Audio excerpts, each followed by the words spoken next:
Hello, welcome to another boxing predictions video. This is James Degale versus Lucian Bute. Sorry that I've been producing a lot of videos recently. Now I've moved back down to where my university is, and now I'll be pushing out videos as much as I can. Today's boxing predictions video is James Degale versus Lucian Bute. Normally I don't cover a lot of British fighters, which is quite strange because obviously I am English, or English-British, same sort of thing.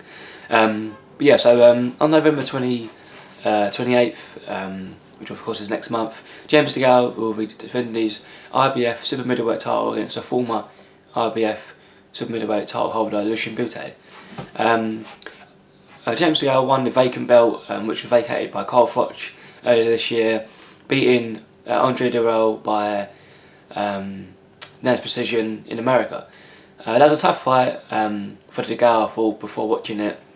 As I thought Dirrell was too quick, too skillful for him, and just a bad box overall, and I thought would be quite comfortable for Dirrell. But that wasn't the case. Degale knocked Dirrell down in the first round, and it was quite tight throughout the fight, but Degale obviously edged it on the judges' scorecards. It'd be good to see a rematch maybe down the line, because that was an interesting fight. But obviously now Degale is facing Lucian Bute, who's a former IBF title holder. He has been campaigning recently at light heavyweight as well, fighting the likes of Jean Pascal as well, but he's now back down at the super middleweight limit of £168. The prediction for the fight, I can see Bute winning this fight, but age obviously is a factor sometimes in boxing matches, and Bute is now 35 years old, whereas Degale was 29. If that's a factor, then obviously there could be a big factor, because Bute for a long while fought in Canada, and he didn't really have much exposure in America or even in different countries. So when he did fight someone who obviously was quite tough, maybe a lot more better skilled than his opponents he was fighting before, like Carl Froch, he just got dismantled. That was a great fight back in 2012, and I'm not sure if Bute has really recovered from that. Only time will tell. I think he has recovered. I mean, that was nearly 3 years ago, over 3 years ago now. But you never know. Sometimes when boxers take a defeat like that, and so punishing and brutal as the stoppage was against Carl Froch, and then obviously people sometimes can't recover. Because if you watch that fight, Carl Froch is a tough fighter, great boxer. So he's not the greatest boxer. He's really tough. Obviously really battle hardened, he's got a good punch, he's solid. But you wouldn't class him as a sort of world class technician. You never see him sort of like, he hasn't got great defence, you never see him sort of like put huge combinations together, like really skillful, like Floyd Mayweather for example. You never see him do that sort of thing, because he's a different type of fighter. But Bute got destroyed in that fight from start to finish, got hit with everything that Carl Froch threw. So anyway, fast forward to this fight. If Bute does win, I think he can use his technical ability quite well. He's not the slowest. James Degale has got he has come on sort of well in the last couple of years. My own problem is he hasn't really fought any high caliber, top quality fighters apart from Andre Dirrell, which he did obviously beat, as I said, in his last fight. But he is hittable, so you never know. It might sort of go one way or another.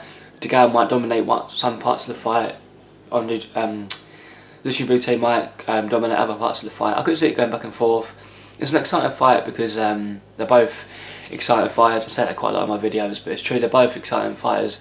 I've watched James Degale quite a lot, and not recently. I've watched obviously his last fight, and obviously he's well known for his sort of mini feud with George Groves back in 2011, which he lost. Obviously he's not undefeated fighter. So yeah, he has fought people like George Groves as well, Andre Dirrell. So he has got some sort of experience fighting good fighters, but not any sort of world class fighters. And obviously this is his toughest fight to date. So if he comes through this, obviously people will say, oh, he's a shell of his former self, beaten by Carl Froch, which is probably correct. But I think if he beats Lucian Bute, he could put bigger fighters on the map for him. He could maybe, if it ever happens, he could fight the likes of, I don't know, maybe Andre Ward, even though I've heard him say he's going up to light heavyweight. But there's still other fighters out there for him. Chavez Jr. could make the jump up. Carnal Alvarez, I know he's at middleweight, but he could go up again. Who knows? There's fighters around obviously, for him. He could fight George Groves again. I've been heard rumours from Eddie Hearn, obviously promoter, saying he could fight George Groves again. Of course, the split would be massively different this time because obviously George Groves has lost his recent world title fight, and he's lost. I think he's lost 3 of the last 5 fights, if that's correct, which is not a great record to have. And if he gets another world title shot, George Groves, that's 4 last 4 world title shots, and if he loses, that's 4 world title shots he's lost. You can't really be doing that and be fighting the likes of obviously the world elite fighters. So back to prediction. So yeah, so write your comments down below. Obviously like the video if you want. Subscribe if you're new as well. Write in the comments down below as well what you think is going to happen in the fight, who's going to win, the result of the fight. It could be unanimous decision, unanimous decision as well, majority decision. You just write down in the comments below what you think. And again, sorry for the sort of long delay in the videos, but as I said, I'm on my just to point out one thing as well, I'm in my final year as well. So the videos won't be coming out regularly as they were in the previous year.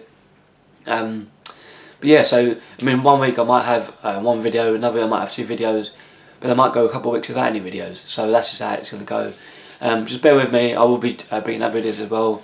Even write down in the comments below what you want to see me talk about next in that upcoming fight. So anyway, I hope you enjoyed this video, and I'll see you in the next video.